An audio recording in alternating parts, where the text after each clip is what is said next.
Alice Williams rested one hand over the small curve of her stomach as she stepped out of the San Francisco Conference Center with a thick contract folder pressed against her chest.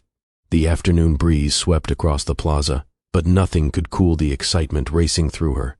After weeks of preparation, endless meetings, and hours spent studying every page of the proposal, she had done it. The regional infrastructure contract was officially signed. It wasn't just another business victory. It meant years of steady work for her consulting company. It meant new opportunities for her employees. It meant stability for the baby she was carrying. Most of all, it meant Tommy's construction company would receive the project he had wanted more than anything else. Alice paused at the top of the wide stone steps and looked back at the building one last time. Engineers, executives, and government officials continued walking through the entrance, many of them still talking about the presentation that had changed the entire bidding process. Several people had congratulated her before she left, praising the calm way she had discovered a costly scheduling mistake that everyone else had overlooked. She accepted every compliment with the same quiet smile. She had never cared about applause. She cared about solving problems. That was why clients trusted her. She unlocked her SUV and carefully placed the contract folder on the passenger seat before fastening the seatbelt around it as if it were another passenger. Looking at it made her smile all over again. "Your dad is going to lose his mind when he sees this," she whispered, gently rubbing her stomach. For the first time in weeks, everything finally felt right. Tommy had been heartbroken when his doctor supposedly warned him not to travel because of the chest pain he claimed had frightened him days earlier. Alice could still remember the disappointment in his face when he insisted the project was too important to lose. She had almost refused to go. Her obstetrician had advised her to avoid unnecessary stress during the pregnancy, but Tommy had looked directly into her eyes and said something she had wanted to hear for a long time. "There isn't another negotiator I'd trust more than you." Those words stayed with her throughout the entire conference. She believed he meant every one of them. Now she couldn't wait to surprise him. Instead of calling to tell him the news, she wanted to see the look on his face when she walked through the front door carrying the signed agreement. She started the engine and merged onto Interstate 80 toward Oakland. Traffic moved steadily across the Bay Bridge. The afternoon sun reflected off the water, and Alice found herself thinking less about contracts and more about the little nursery she and Tommy had started planning before she left. He had promised they would finish it together after the conference. She pictured them arguing playfully over paint colors. She pictured him assembling the crib while pretending he didn't need instructions. She pictured holding their baby together inside that room. Those simple moments mattered more to her than any business achievement ever could. About halfway home, she exited near a neighborhood bakery Tommy loved. Whenever either of them celebrated something important, this was where they stopped. She bought a warm sourdough loaf, a small lemon cake with white frosting, and one candle. The cashier smiled as she boxed everything. "Special occasion?" Alice laughed softly. "The best one we've had in a while." Balancing the bakery box carefully, she walked back to the car and reached for her phone. She pressed Tommy's name. The call rang. Once, twice, 5 times. Voicemail. She frowned for only a second before smiling again. "He must finally be sleeping," she said quietly. His medication had supposedly left him exhausted. Rest was exactly what his doctor had recommended. She slipped the phone into her purse, started the engine again, and continued toward home, completely unaware that every mile carried her closer to the moment that would divide her life into everything she believed and everything she was about to discover. Welcome to Will and Rye's Stories. To every single person listening right now, thank you for being here. This channel is growing because of people like you who truly love meaningful, relatable, and unforgettable storytelling. Please support the channel by subscribing. Long before Alice Williams walked into that conference room in San Francisco, she had already earned something far more valuable than expensive contracts.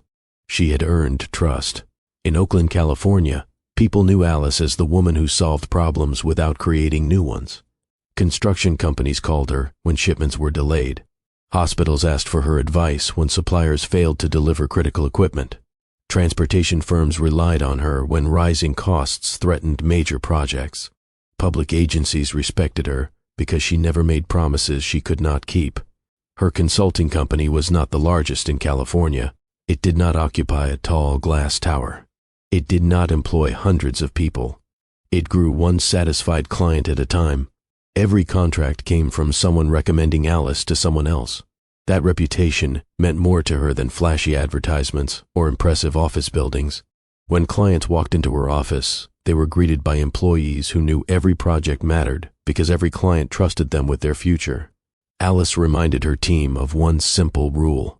We don't make money by telling people what they want to hear. We make money by helping them avoid expensive mistakes. That approach kept clients returning year after year. Many larger consulting firms chased quick profits.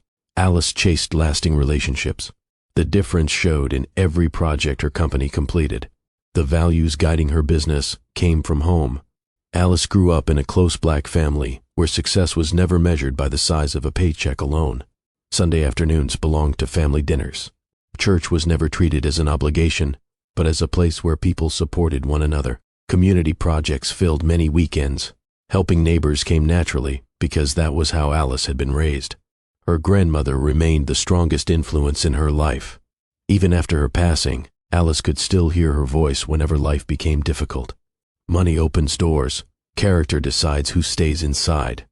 Alice carried those words into every business meeting and every personal decision. She believed character lasted much longer than success. Years later, while attending a regional business conference in Sacramento, Alice met Tommy Flanagan. He was confident, without being loud. He spoke comfortably with contractors, engineers, and business owners. He owned a growing construction management company that specialized in government infrastructure projects. They spent nearly an hour discussing supplier shortages, project delays, and ways small companies could compete against larger competitors. By the end of the conversation, both realized they shared similar goals. Neither feared hard work. Neither expected success to arrive easily. Over the following months, their friendship became a relationship. 2 years later, they married. Friends admired them. Both owned successful businesses. Both understood demanding schedules. Both believed in building something meaningful instead of chasing shortcuts. People often described them as the perfect professional couple. Alice believed it too. What nobody saw were the small conversations that happened after guests went home. Whenever someone praised Alice's work at a business event, Tommy found a way to bring attention back to himself. If someone congratulated Alice for winning a difficult client, Tommy smiled before saying, "She works hard, but our industry isn't as competitive as construction." If people complimented her negotiation skills, he replied, "Negotiating contracts is easier when you aren't managing hundreds of workers." The comments sounded harmless. Alice laughed them off. She assumed he never intended to hurt her. As time passed, those moments happened more often. Whenever Alice received recognition, Tommy quickly pointed out something she could have done better. "You spend too much time trying to impress clients. You don't realize how intimidating you can be. You should let me handle bigger negotiations." Alice never argued. She believed encouragement worked better than confrontation. She praised Tommy whenever his company completed an important project. She celebrated his victories as though they were her own. She expected the same support in return. Instead, Tommy slowly grew more comfortable criticizing her while expecting her constant encouragement. Alice convinced herself every marriage required compromise. She believed reducing conflict meant protecting the relationship. She never noticed she had become the only person making those compromises. Still, she remained hopeful. Each morning they shared breakfast before leaving for work. Each evening, they discussed schedules, upcoming projects, and plans for the future. From the outside, nothing appeared unusual. Neighbors saw a successful married couple. Business associates admired their teamwork. Family members believed they had built a stable life together. Alice believed the same thing. She trusted Tommy completely. She never imagined that the man she defended, encouraged, and supported would one day become the greatest threat to everything she had worked so hard to build. That belief stayed with her every day. It stayed with her right up to the morning. Everything began to change. A few months after celebrating another successful year in business, Alice noticed she had been feeling unusually tired. At first, she blamed the long hours. She had been meeting clients across Northern California, reviewing contracts and helping several companies solve supply problems at the same time. One morning, she decided to take a pregnancy test before leaving for work. She stared at the result for several seconds. Then she smiled. Tears filled her eyes. She placed one hand over her stomach and whispered, "Thank you." She had dreamed about becoming a mother for years. She and Tommy had talked about having children many times, but work always seemed to come first. There was always another contract, another deadline, another opportunity they believed could not wait. Now, life had made the decision for them.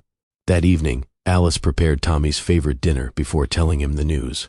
She handed him a small gift box. Inside was the positive pregnancy test. Tommy looked at it in surprise. For a moment, he said nothing. Then he smiled, wrapped his arms around Alice, and held her tightly. "We're really going to be parents." Alice laughed through happy tears. "Yes." Tommy kissed her forehead. "This changes everything." Alice believed him. Over the following weeks, Tommy appeared more attentive than he had been in years. He reminded Alice not to skip meals. He asked about every doctor's appointment. He even talked about turning one of the upstairs rooms into a nursery. Watching him become excited about their baby gave Alice hope that their marriage was entering its happiest season. Her obstetrician, Dr. Ingrid Mercer, confirmed the pregnancy was progressing well. During one appointment, Dr. Mercer smiled after reviewing the results. "Everything looks healthy, but I want you to slow down a little." Alice nodded. "I've already started giving more responsibilities to my team." "Good. Get enough rest, avoid unnecessary stress, and don't travel unless it's absolutely necessary." "I understand." Alice intended to follow every instruction. She began reducing her schedule. Marcus Doyle accepted more operational responsibilities inside the company. Alice even postponed several meetings so she could spend more time at home. She wanted to enjoy the pregnancy instead of rushing through it. Just as life seemed to settle into a comfortable routine, California announced bidding for one of the largest regional infrastructure procurement contracts of the year. Winning the project would provide steady work for years. Tommy became determined to secure it. "This contract could change everything for my company," he told Alice one evening. She smiled. "If anyone can win it, you can." For the next several days, they reviewed documents together after dinner. Alice pointed out risks hidden inside the procurement package, while Tommy focused on pricing and construction schedules. They planned to attend the negotiations together. Then, only days before the conference, Tommy came home looking exhausted. He lowered himself carefully into a chair and held his chest. Alice rushed toward him. "Tommy, what's wrong?" "My chest started hurting during a meeting." She immediately reached for her phone. "We're going to the hospital." After visiting an urgent care clinic, Tommy returned home carrying medical paperwork. He looked tired. "The doctor wants more tests before I travel." Alice sat beside him. "The contract can wait." Tommy shook his head. "No, it can't. Your health matters more. Our future matters too." He looked directly at her. "I've been thinking about this all afternoon." Alice waited quietly. "There isn't another negotiator in California I'd trust more than you." Those words touched her deeply. Tommy rarely praised her professional abilities so openly. He reached for her hand. "If I can't go, I want you representing both of us." Alice hesitated. "My doctor asked me not to travel." "I know." She lowered her eyes. "I don't want to risk the baby." Tommy gently squeezed her hand. "You'll only be gone a few days." She still wasn't convinced. The next morning, she called Dr. Ingrid Mercer. "I need your advice." After listening carefully, Dr. Mercer answered honestly. "If the trip is necessary, keep it short. Take frequent breaks, stay hydrated, avoid carrying heavy luggage, and contact me immediately if anything feels unusual." Alice thanked her. She spent the rest of the day thinking about the decision. If she stayed home, Tommy would almost certainly lose the contract. If she traveled, she could protect both businesses while following every medical instruction. That evening, she finally made up her mind. "I'll go." Relief spread across Tommy's face. "Thank you. I'm doing this for our family." "I know." He hugged her tightly. "I promise we'll celebrate when you get back." Alice smiled. So will our little one. The following morning, she packed carefully, reviewed every presentation one final time, kissed Tommy goodbye, and started the drive toward San Francisco. She believed she was carrying the future of her family with her. She never imagined the greatest danger waiting for her wasn't the trip. It was the husband she trusted enough to leave behind. Before sunrise, Alice arrived in San Francisco and checked into a hotel a few blocks from the public agency hosting the procurement conference. She placed her suitcase in the room, reviewed her presentation one last time, and called Tommy before leaving. He answered almost immediately. His voice sounded weak. "Did you get there safely?" "I just checked in." "I'm sorry you're carrying all of this by yourself." Alice smiled. "We're a team. I'll handle this, and you'll focus on getting better." "I've been resting." "Good. Follow the doctor's instructions." "I will. I'll call you after the meeting." "I'll be waiting." Alice ended the call feeling more determined than ever. She entered the conference center just as executives, engineers, and procurement officials were taking their seats. The room was filled with representatives from some of California's largest infrastructure companies. Every firm wanted the same contract. Winning it meant years of guaranteed work. Alice found her seat, organized her documents, and quietly studied the final procurement package again. Across the room sat Adrian Stroud. As founder and chief executive of Stroud Infrastructure Group, he had built one of California's most respected construction companies. He expected strong competition, but one woman immediately caught his attention. While many executives spent their time introducing themselves and discussing business over coffee, Alice stayed focused on the technical documents. She highlighted notes, reviewed schedules, and compared supplier requirements. Adrian watched with quiet curiosity. He assumed she represented a much larger organization because of the confidence she carried. When presentations began, several companies promised faster construction, lower costs, and bigger savings. Alice listened carefully, without interrupting. When it became her turn, she walked to the front of the room carrying only a folder and a notepad.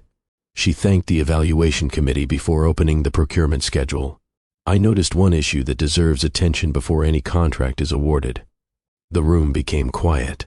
She pointed to two different sections inside the project documents. One section requires suppliers to complete deliveries within a deadline that conflicts with another section requiring inspections before those same deliveries can begin. Both deadlines cannot be met at the same time.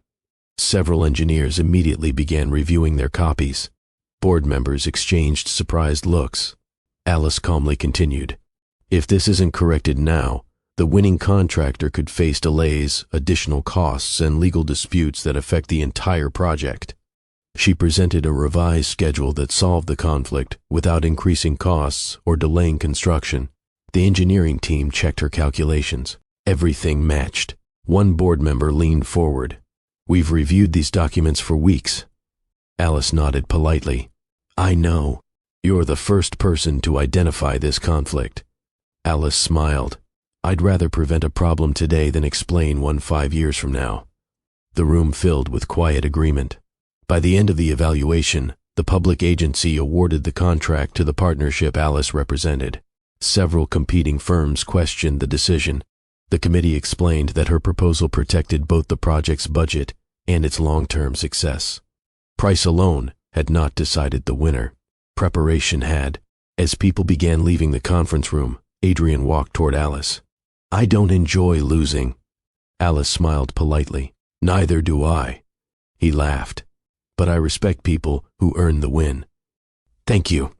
You made every company in this room better today. I hope the project succeeds. That's what matters." Adrian handed her a business card.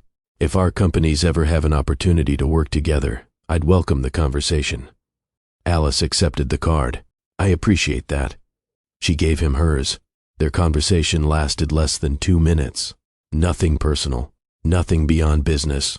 Both returned to their own schedules. Meanwhile, back in Oakland, Tommy stood in the driveway watching Alice's car disappear from the neighborhood. The moment she was gone, his tired expression disappeared. He pulled his phone from his pocket and canceled every remaining medical appointment. Minutes later, he made another call. Helena Sullivan answered on the first ring. "You really called." "I told you I would." So she's gone? For several days. Helena smiled. I'll start packing. I'll be waiting. That afternoon, Helena arrived with 2 large suitcases. Tommy welcomed her inside without hesitation. He carried her bags upstairs. She looked around the house with satisfaction. It's even nicer than I remembered. Tommy wrapped an arm around her shoulders. It finally feels like we're getting our lives back. Helena glanced toward the family photographs. What about Alice? Tommy laughed. Our marriage has been over for a long time. You told her that? She already knows. Helena believed him. She unpacked her clothes into Alice's closet. She placed her cosmetics beside Alice's bathroom sink. She replaced framed wedding photographs with older pictures of herself and Tommy from years before. By evening, the bedroom no longer looked like it belonged to Alice. It looked like Helena had always lived there. Across the bay, Alice left the conference center carrying the signed contract that she believed had secured a brighter future for her family. She could not stop smiling. She had no idea that while she was protecting the future she dreamed of, Tommy was already giving their home to someone else. The drive back to Oakland felt shorter than Alice expected. The signed contract rested safely on the passenger seat beside the small bakery box holding Tommy's favorite sourdough bread and lemon cake. She had already tried calling him. He hadn't answered. She smiled to herself. He must finally be getting some sleep. His supposed heart condition had worried her for days. If he was resting, that was exactly what she wanted. She turned onto their quiet street just before sunset. Everything looked normal.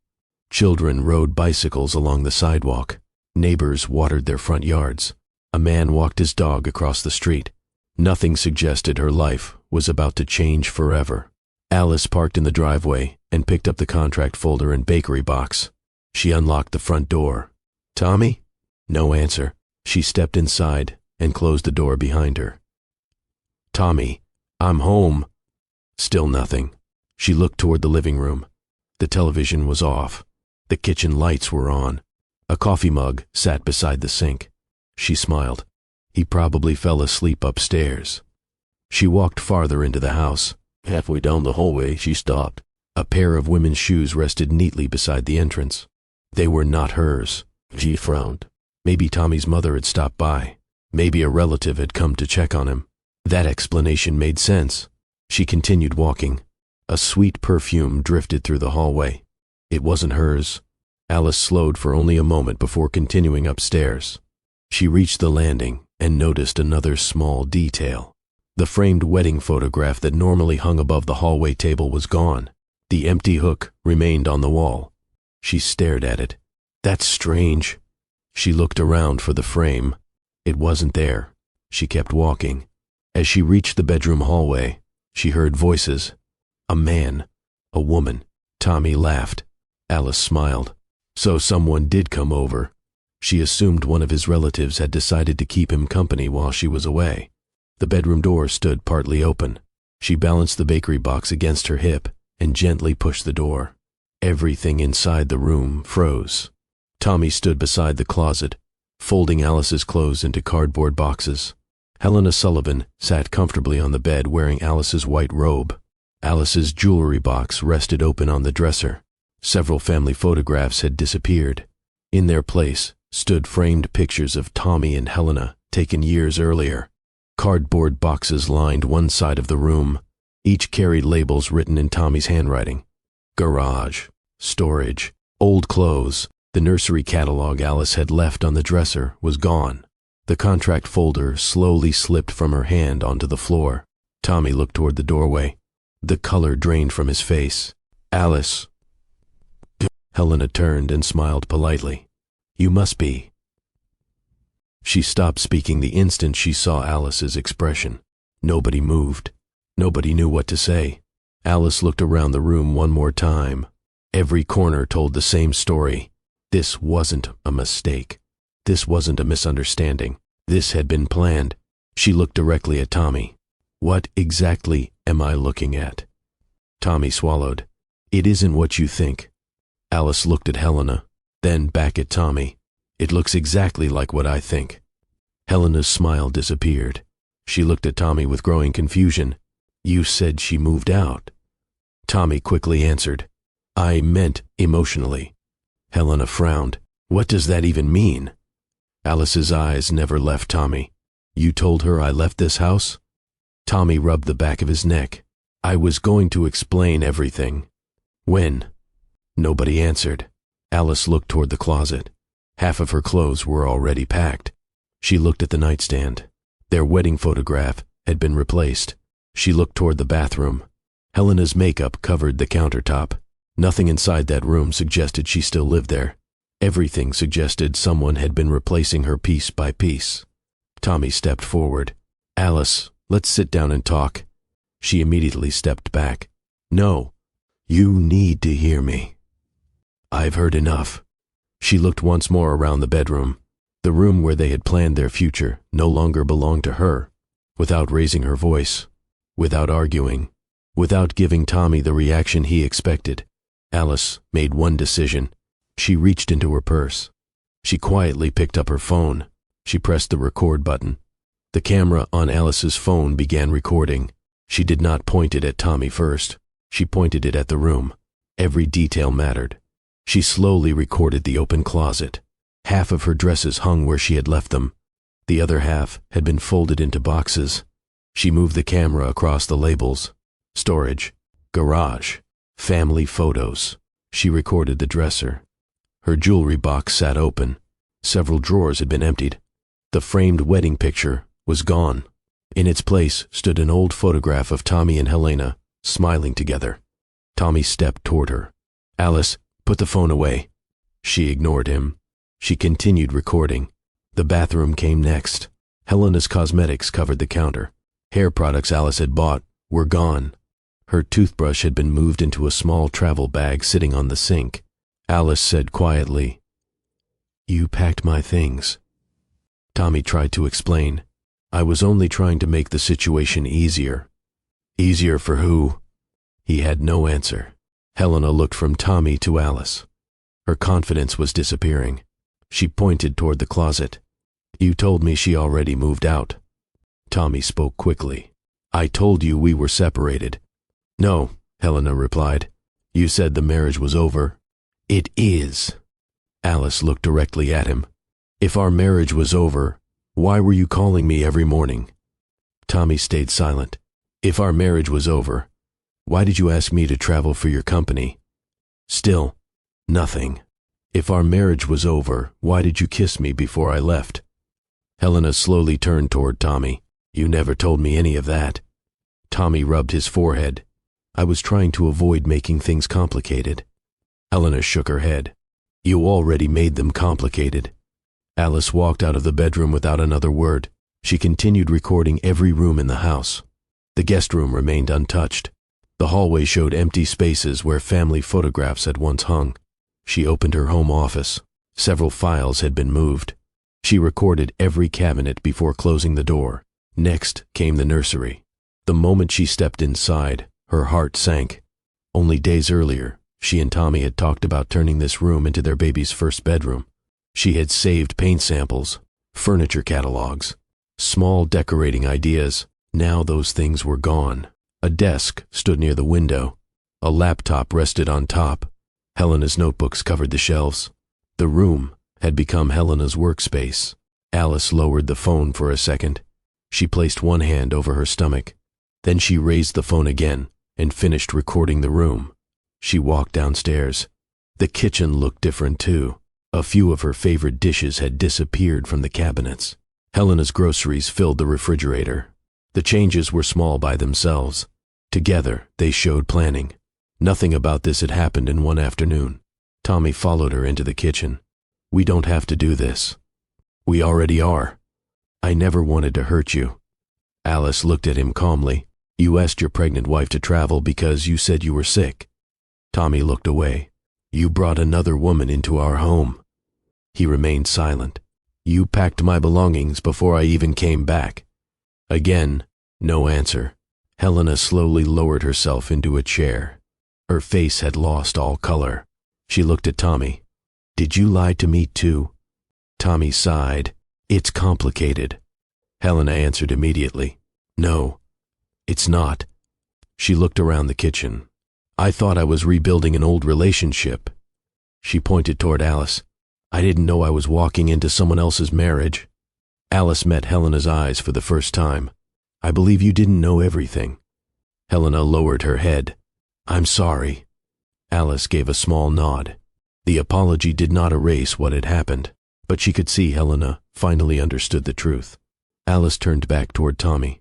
I'll let the attorneys deal with the rest. Tommy's eyes widened. Attorneys? You've already made your decision. Alice.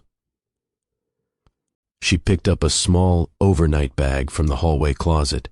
She packed only what she needed. A few changes of clothes, personal documents, medication, nothing else. Everything remaining inside the house would stay exactly where it was, just as she had recorded it. She slipped her wedding ring from her finger. For a moment, she looked at it. It represented promises she had believed with all her heart. Promises Tommy had broken long before today. She placed the ring on the hallway table. Beside it sat the house keys. Tommy stepped toward her again. Please don't leave like this.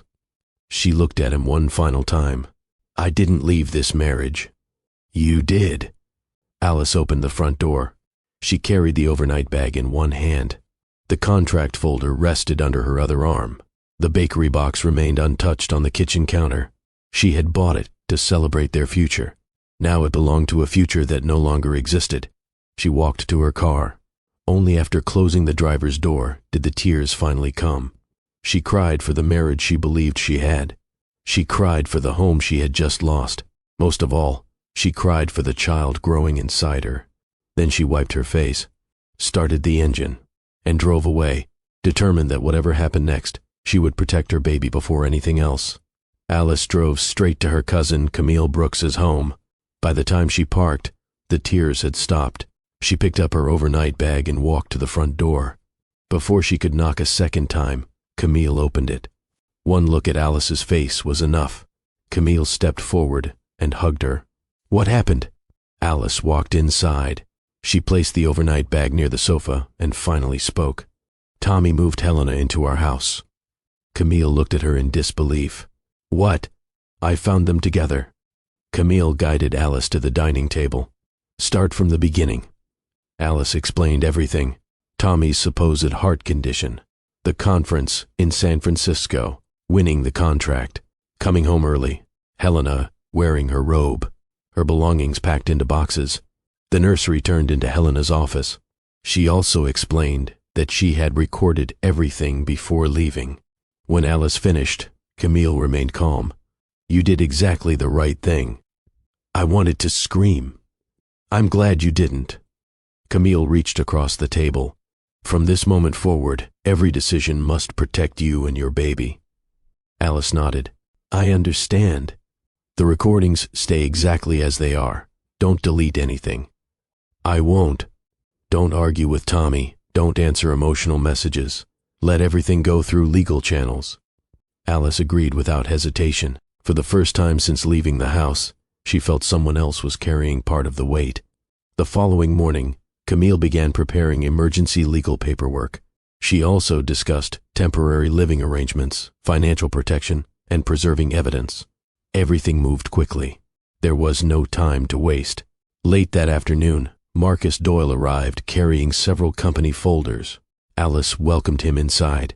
Marcus placed the folders on the dining table. I found something that doesn't look right. Alice opened the first folder. What is it? Expense reports Tommy approved while you were away. She looked through several pages. Luxury hotel charges, designer clothing, furniture deliveries, jewelry purchases, expensive restaurant bills. Every expense carried the same description. Client development. Alice frowned. I don't recognize any of these meetings. Marcus shook his head. Neither do I. I checked the client calendar. There weren't any. Alice continued reading. Every page raised another question. The spending stretched back months. Some payments had been approved while Alice was traveling for business. Others appeared during weekends when no company events had been scheduled. Marcus spoke quietly. I didn't want to accuse anyone without proof. You did the right thing. I'm worried this is only part of it. Alice closed the folder. I am too. A short time later, Felix Rowan arrived. He greeted Alice warmly before taking a seat beside the dining table. Marcus handed him the financial records. Felix reviewed each page carefully. The room remained quiet while he compared invoices, payment approvals, and company account statements. Several minutes later, he removed his glasses. This is much more serious than unusual spending. Alice looked at him. What do you see? Company money appears to have paid for personal expenses. He pointed to several transactions. This hotel, this furniture, these restaurant bills, these jewelry purchases. They don't connect to any client project. Alice felt her stomach tighten. So where did the money go? Felix answered honestly. Based on these records, it appears Tommy used company funds to support his relationship with Helena. The room became still. Alice looked back at the paperwork. She recognized some of the purchase dates. One payment had been made during the same week Tommy claimed cash flow problems in his business. Another appeared shortly before he insisted they postpone a vacation because money was tight. Now the truth was becoming clear. The problem was no longer limited to a broken marriage. It had reached the business she had spent years building. Felix organized the papers into separate stacks.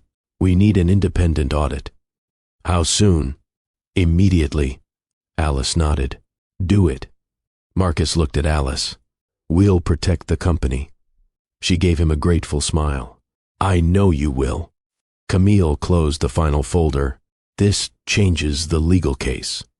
Alice looked at each person sitting around the table. Her cousin, her operations manager, her accountant. Not one of them asked her to seek revenge. Not one of them encouraged a public fight. They all focused on one goal: protecting Alice, protecting her baby, protecting the company she had built from nothing. Alice took a slow breath. She had lost her marriage. She refused to lose everything else.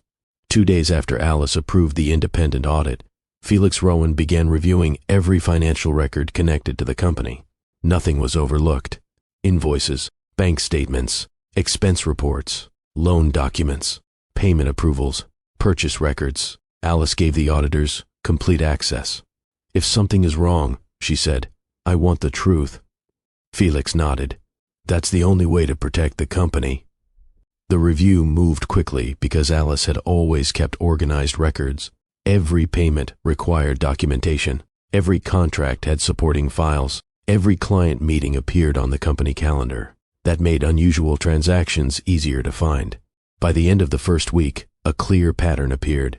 Several expensive hotel stays had been charged to company accounts. No clients had attended those meetings. Luxury restaurants appeared on expense reports. No business discussions had been scheduled. Designer clothing had been listed as promotional materials. Furniture purchases had been described as office improvements. None of the explanations matched the supporting records. Felix placed each questionable transaction into a separate file. The stack kept growing. Alice watched quietly. Each page felt like another broken promise. Marcus entered the conference room, carrying another folder. I found more. Felix opened it. Inside were additional payment approvals signed by Tommy. The date stretched back more than a year. Marcus shook his head. This wasn't one mistake. Felix agreed. It became a habit. The audit continued. Soon, another problem appeared. Tommy had submitted financing applications using Alice's business reputation to strengthen his own company. Several lenders had been told that Alice actively supported financial decisions she had never approved. Some applications listed her company as a continuing financial partner.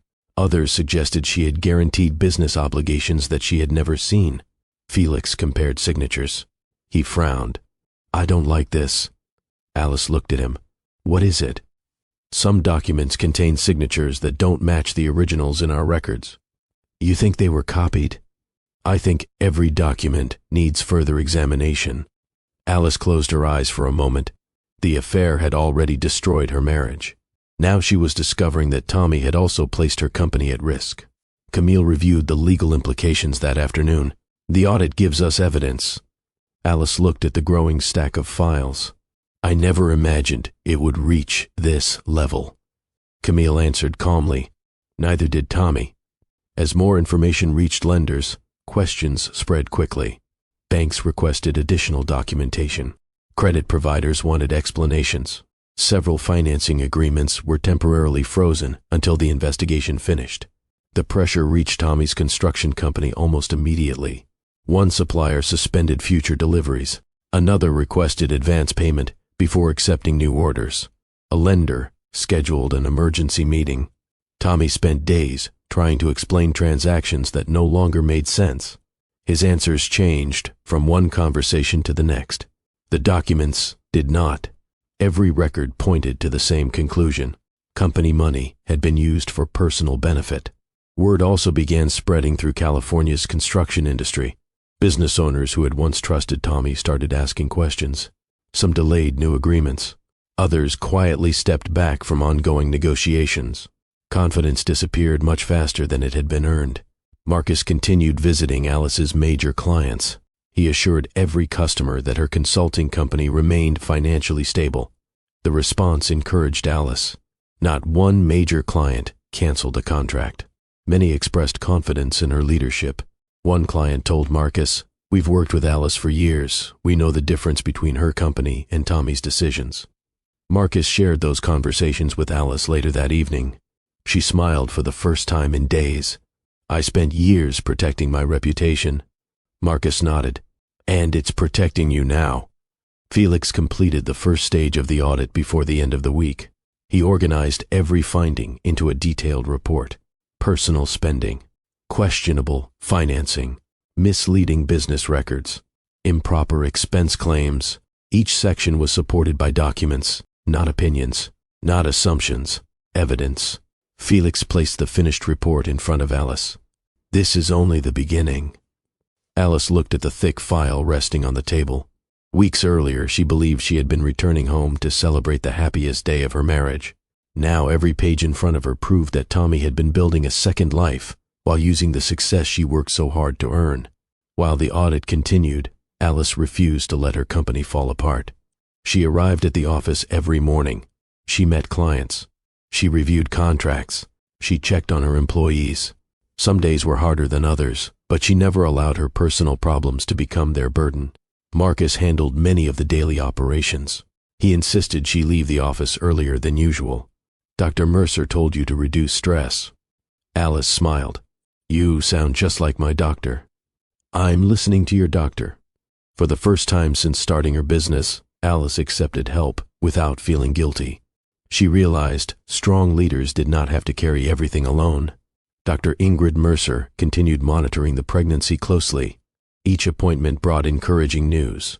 "The baby is doing well," she said, "but I need you sleeping more." "I'm trying."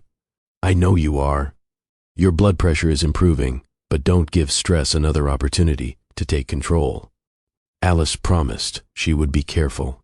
She meant it. One afternoon, Marcus entered her office. "You have a meeting request." "From who?" He handed her a business card. "Adrian Stroud." Alice looked at the card for a moment. "What does he want?" He didn't explain. She accepted the meeting because several infrastructure projects still required both companies to communicate. The following afternoon, they met inside a conference room. Adrian greeted her with a handshake. "Thank you for making time." "Of course." They immediately started discussing supplier availability, construction schedules, and transportation costs. The meeting stayed focused on business. Near the end, Adrian noticed she looked tired. "You've canceled a few meetings recently." "I've had a lot going on." He nodded. "If you need additional time on our shared deadlines, we'll adjust." Alice looked at him. "You don't even know what's happening." "I don't need to." She waited for him to continue. "Our companies work well together.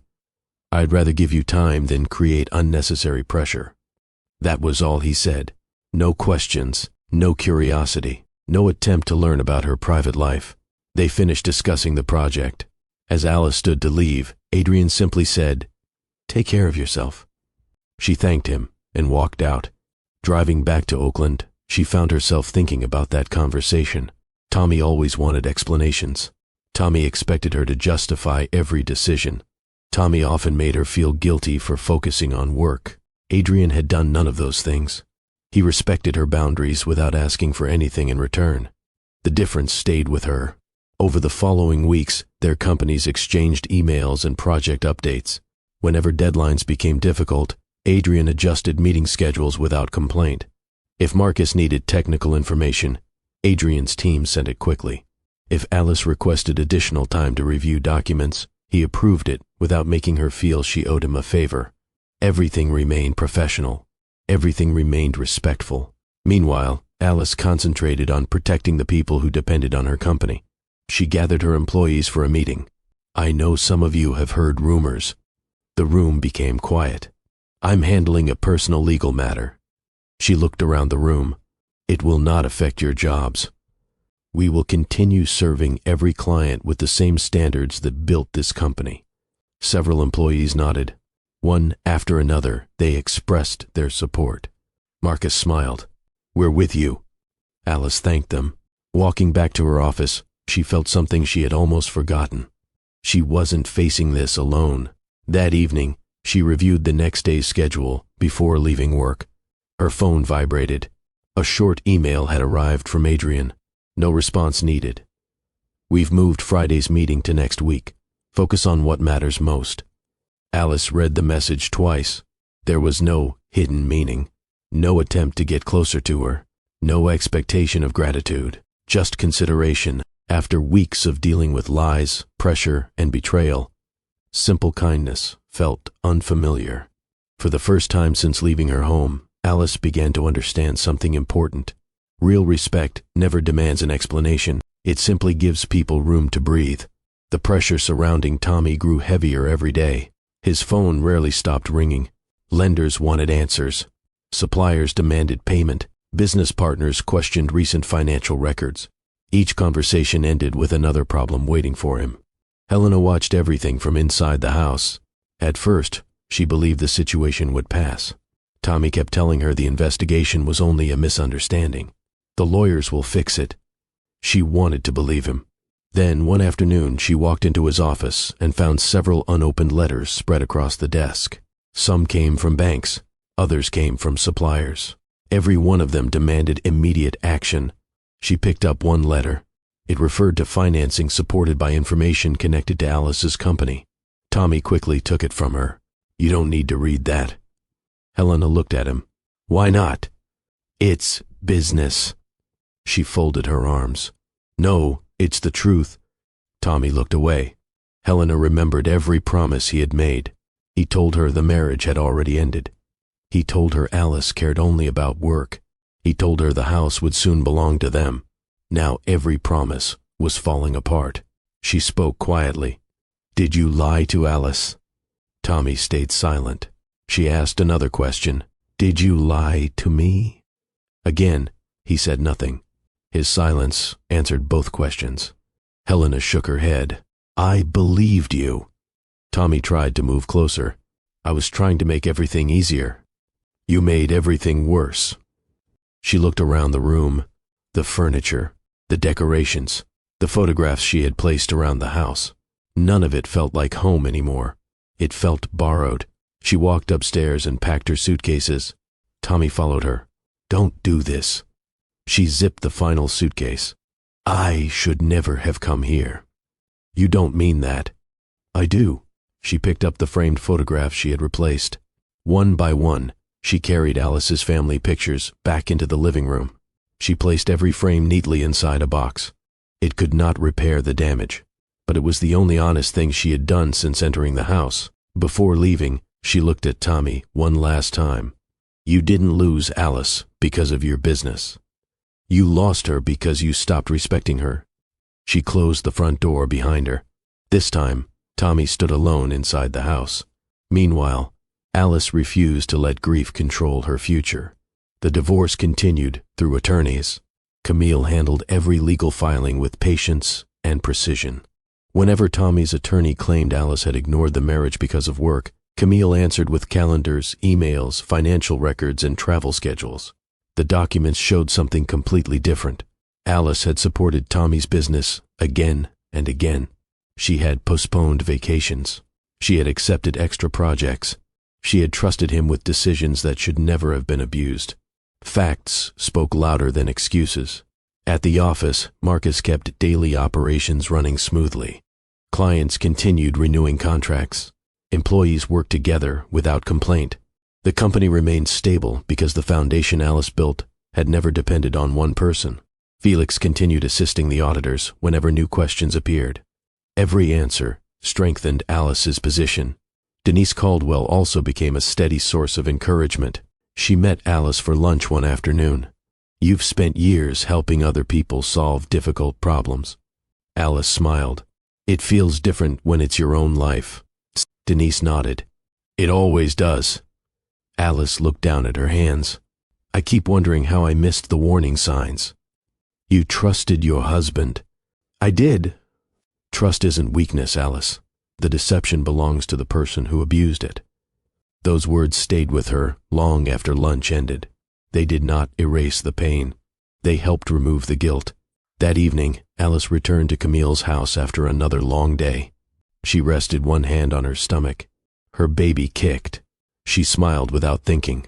For the first time in weeks, the smile felt natural. She realized something important. Tommy had taken away her marriage. He had not taken away her values. He had not taken away her family. He had not taken away her company. He had not taken away the future waiting for her child. The woman who walked out of that house with one overnight bag was not broken. She was rebuilding. Slowly, carefully, one honest decision at a time. As Alice looked toward tomorrow, she understood a truth she had been unable to see when she drove away from her home. She had lost the marriage she believed in. She had not lost herself. Several months passed. The divorce moved through the court without unnecessary drama. Camille handled every hearing with careful preparation. Tommy's attorney argued that Alice had devoted too much time to her business and too little to her marriage. Camille answered with facts. She presented travel records showing Alice had represented both companies. She submitted emails proving Alice had repeatedly supported Tommy's work. She produced financial records showing Alice had invested her own company's resources to help keep Tommy's business stable.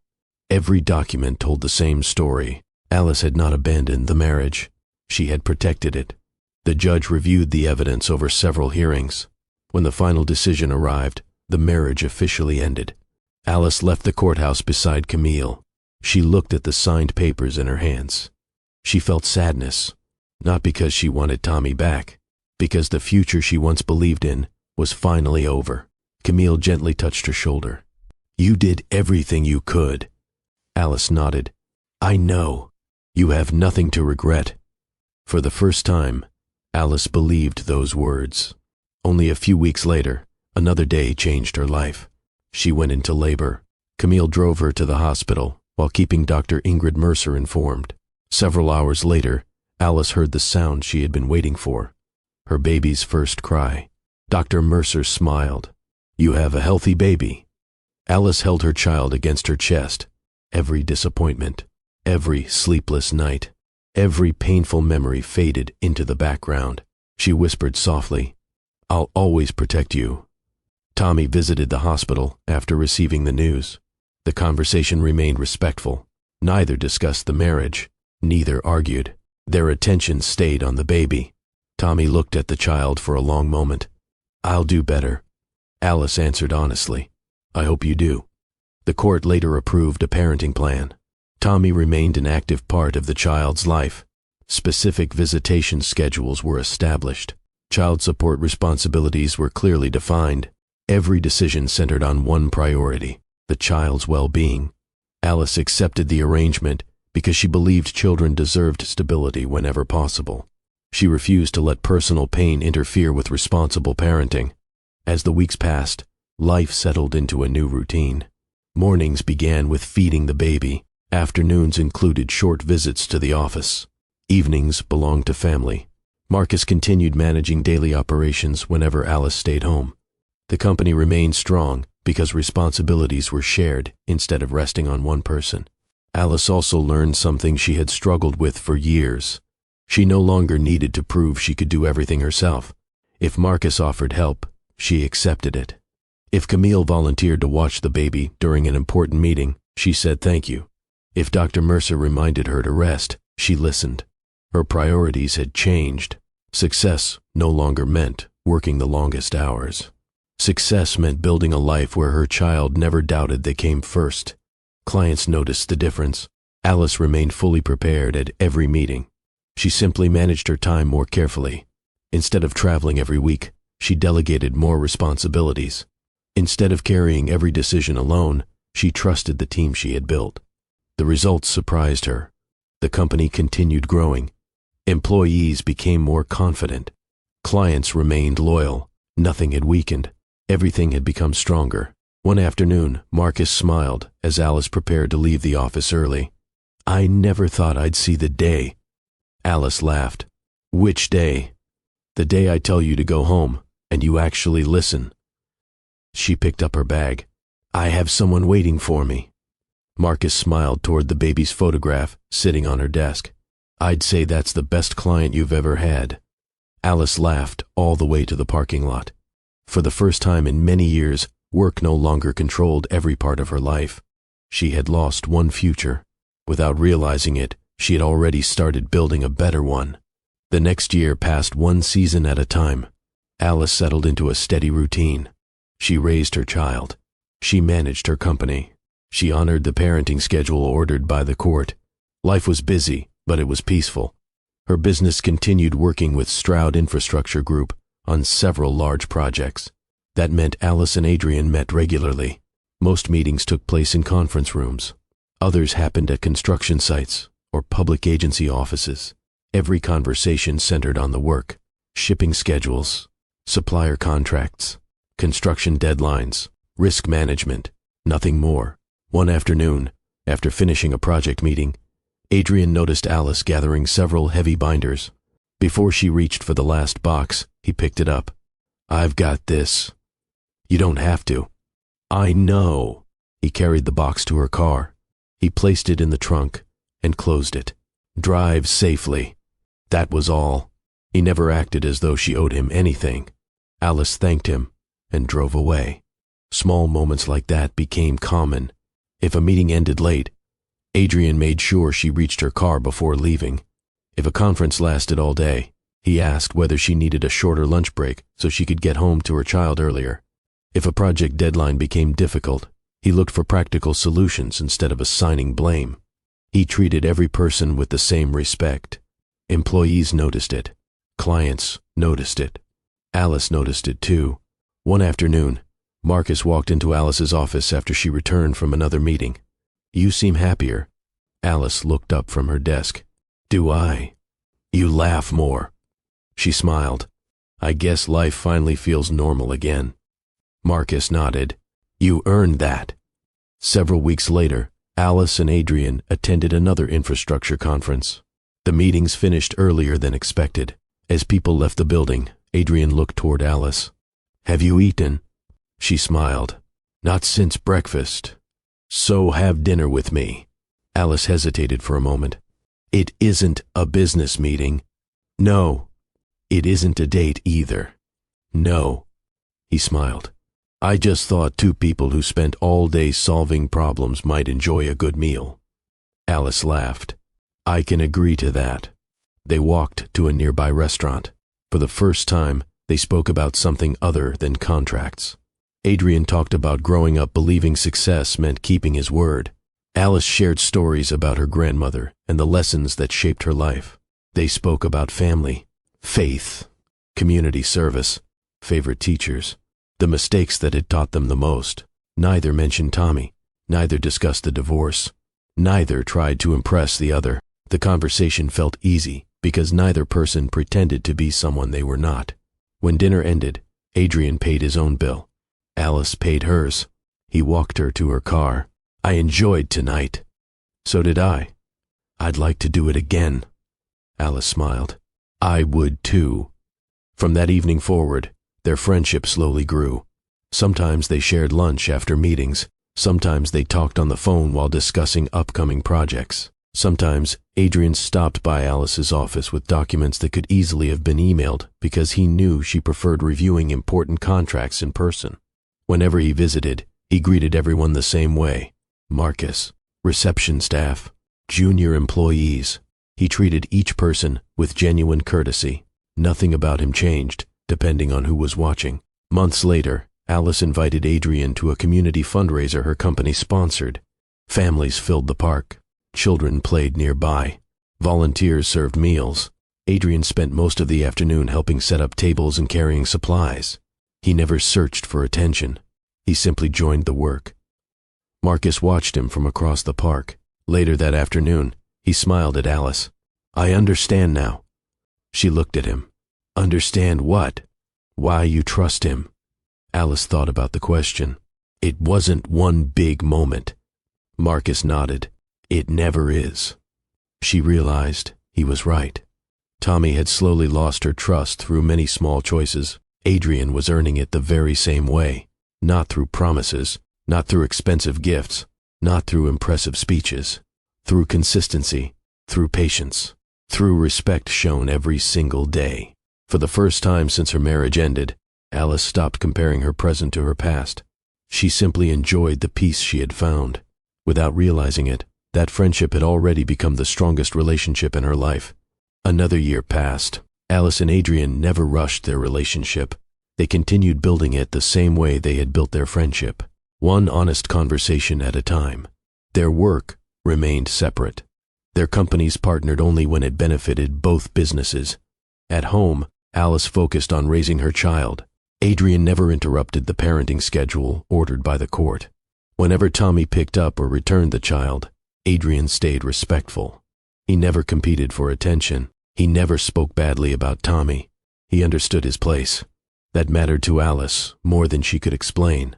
One Saturday morning, Alice and Adrian joined volunteers at the community garden where they had helped sponsor a youth project. Families filled the walking paths. Children watered vegetable beds. Volunteers planted flowers and cleaned the grounds. Alice spent most of the morning helping young students prepare planting boxes. Adrian repaired a broken wooden bench with several volunteers. By late afternoon, the event came to an end. The families slowly headed home. The garden became quiet again. Alice and Adrian walked along the stone path between the flower beds. She smiled. "I forgot how much I enjoy this place. You always seem happiest when you're helping someone." She laughed. "My grandmother would probably say, that's exactly how life should be." Adrian smiled. "I think she'd be proud of you." Alice looked at him. "Thank you." They reached the small garden where the children had planted young trees the previous spring. Adrian stopped walking. "Alice," she turned toward him. "I've wanted to say something for a long time." She waited. He reached into his jacket pocket and removed a small ring box. He held it in his hand, but did not open it immediately. "I've thought about this carefully."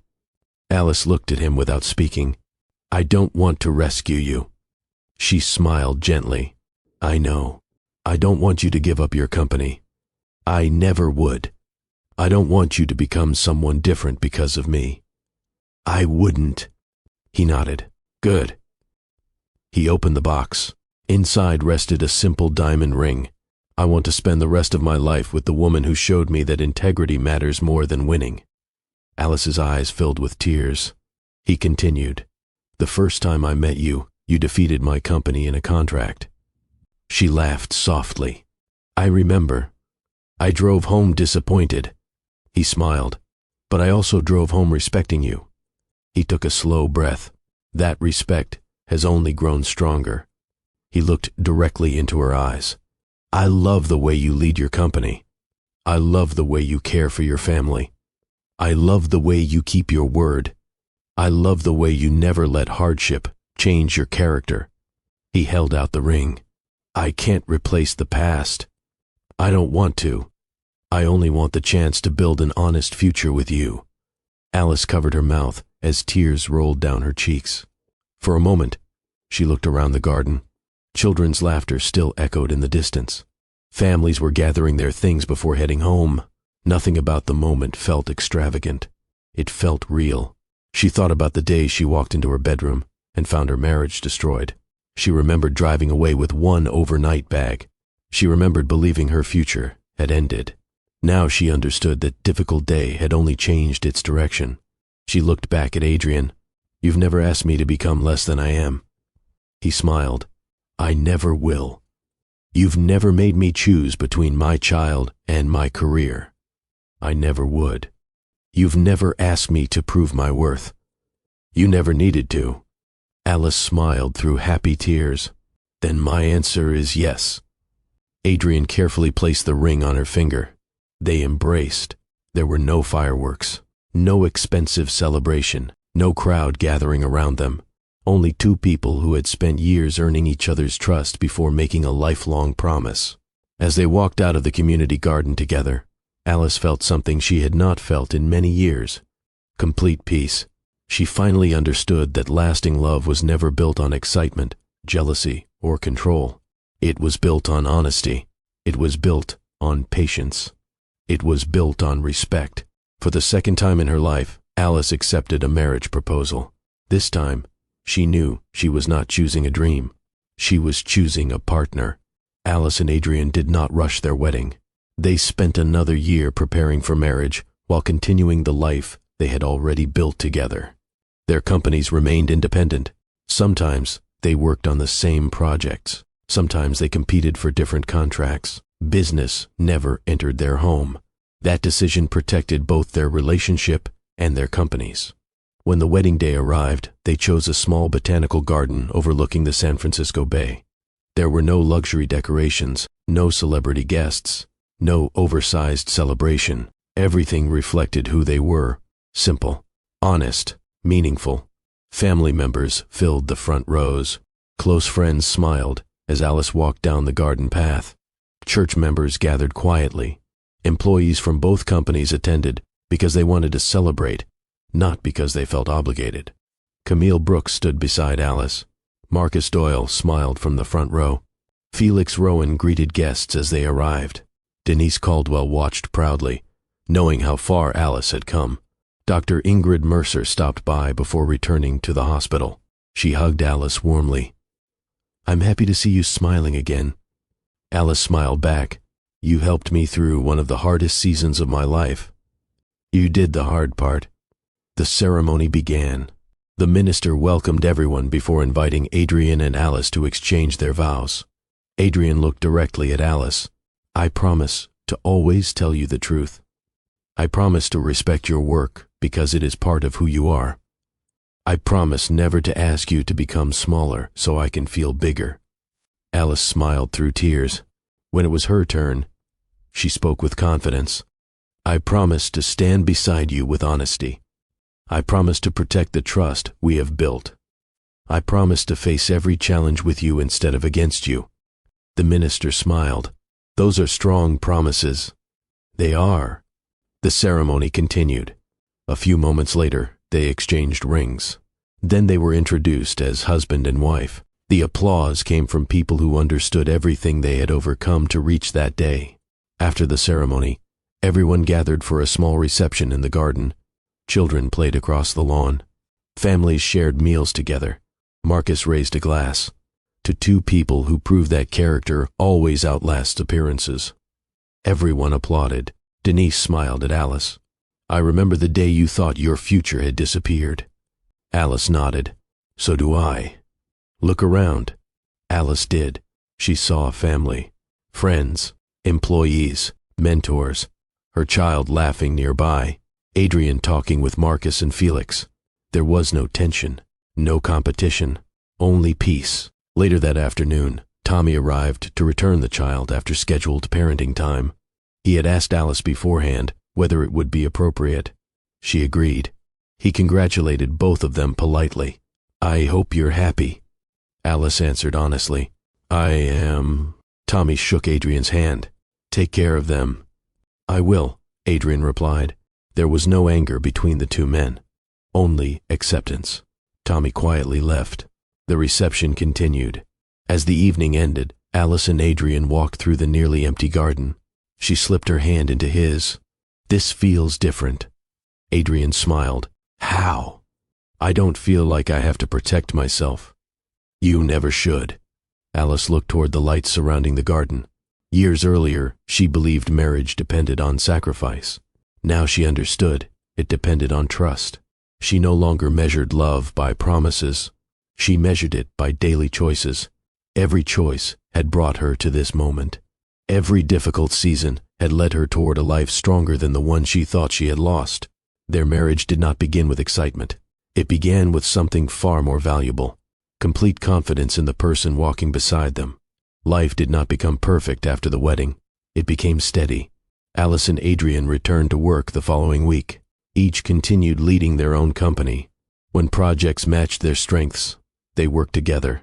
When they competed for the same contract, they respected the result and moved on. Neither brought business arguments home. That simple rule protected their marriage. At home, they focused on family. Dinner was eaten around the same table whenever possible. Phones stayed off during meals. Weekends belonged to the children. Some Saturdays they walked around Lake Merritt. Other weekends they visited local parks or community events. Simple moments became family traditions. As the years passed, Alice's company earned an even stronger reputation. Clients trusted her because she kept her word. Many new contracts came through recommendations from satisfied customers. She never chased rapid growth. She chose steady growth built on trust. Adrian's company also expanded. He invested in better training for employees and stronger safety programs instead of chasing every available project. His approach earned lasting respect across the industry. Even after marriage, they kept separate financial records, separate leadership teams, separate business decisions. Success belonged to each company, not to one person. Alice also expanded the mentorship program she had started for young Black entrepreneurs. Every month, she met with new business owners trying to build consulting and logistics companies. She spoke honestly about success. She also spoke honestly about failure.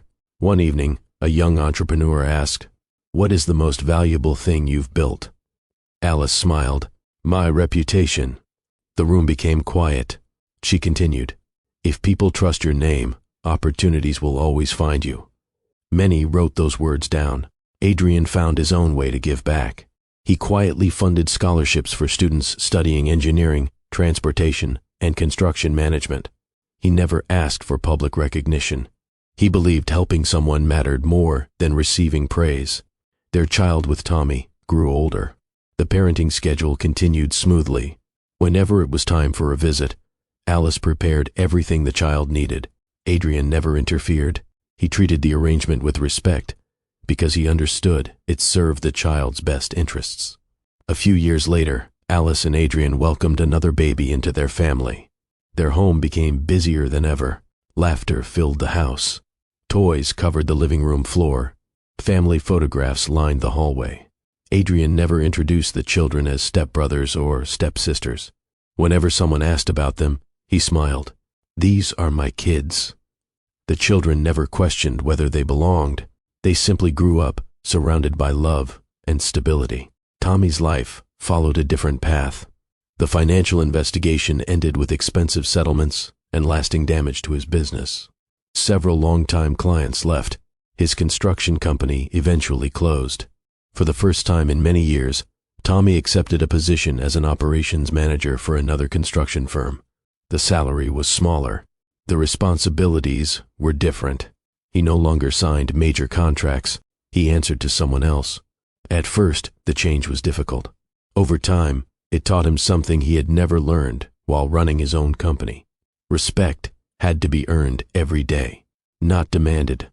He arrived early. He completed every assignment. He slowly rebuilt his professional reputation through consistent work instead of impressive promises. Alice heard about his progress through mutual business contacts. She never celebrated his struggles. She never wished for more hardship. She simply hoped he would become the father their child deserved. One afternoon, Tommy returned the child after a scheduled visit. As he walked toward his car, he looked back at the house. Alice and Adrian were preparing dinner together. The children laughed in the backyard. Nobody raised their voice. Nobody competed for attention. The home felt calm. Tommy stood there for a moment before driving away. For the first time in many years, he understood that real success had never been measured by contracts, money, or appearances. It had always been measured by the kind of home a person built when no one else was watching. Time changed every person in a different way. Tommy became quieter. The confidence that once came from titles and business success had disappeared. In its place came humility. One afternoon, after returning the child to Alice's home, he remained at the front gate for a moment. The children were laughing in the backyard. Adrian was helping them build a small wooden birdhouse. Alice carried a tray of lemonade onto the patio. The scene was simple. Nobody was trying to impress anyone. The house felt peaceful. Tommy watched for a few seconds before Alice walked toward the gate. "Everything okay?"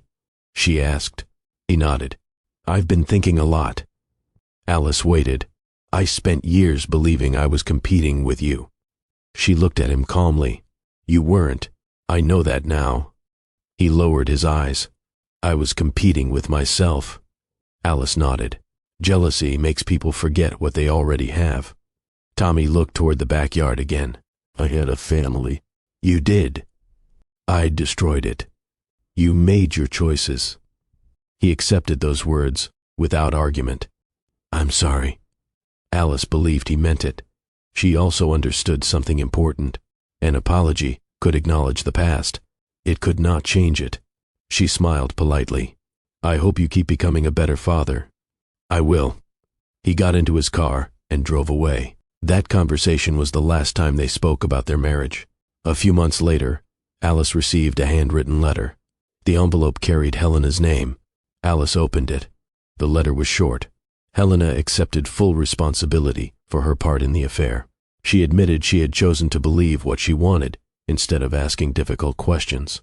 She apologized without blaming Tommy. She did not ask for forgiveness. She did not ask to meet. She simply wanted Alice to know she was ashamed of the pain she had caused. Alice folded the letter. She placed it inside a drawer. Adrian looked at her. "Are you all right?" She smiled. "I am." "You don't need to answer it." "I know." She never wrote back. She carried no anger anymore. She also understood that forgiveness did not require rebuilding a relationship. Some chapters were meant to stay closed. The years continued passing. Alice's consulting company became one of the most respected firms in California, not because it became the largest, because clients trusted its integrity. Young business owners often asked Alice the same question: "What is the secret to lasting success?" Her answer never changed. "Protect your name more carefully than your income. Money comes and goes. Trust takes years to earn and seconds to lose." Those words became the guiding principle of her company.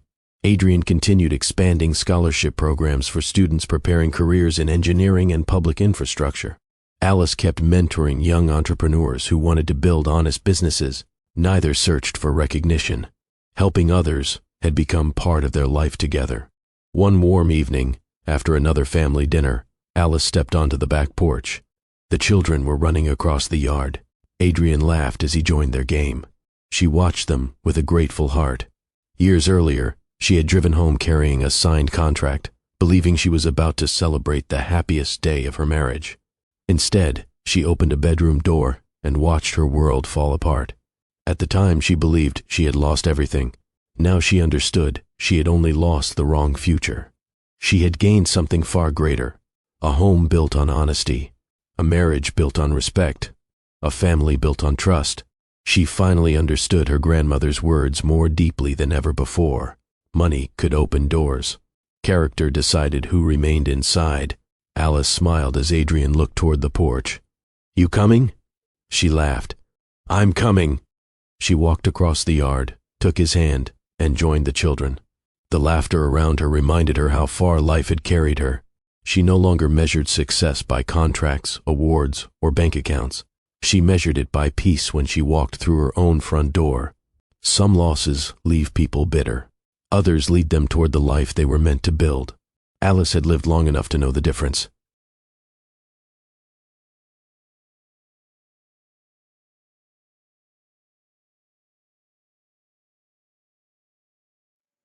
Thank you for staying with Real Unright Stories. Until next time, stay safe, my amazing family.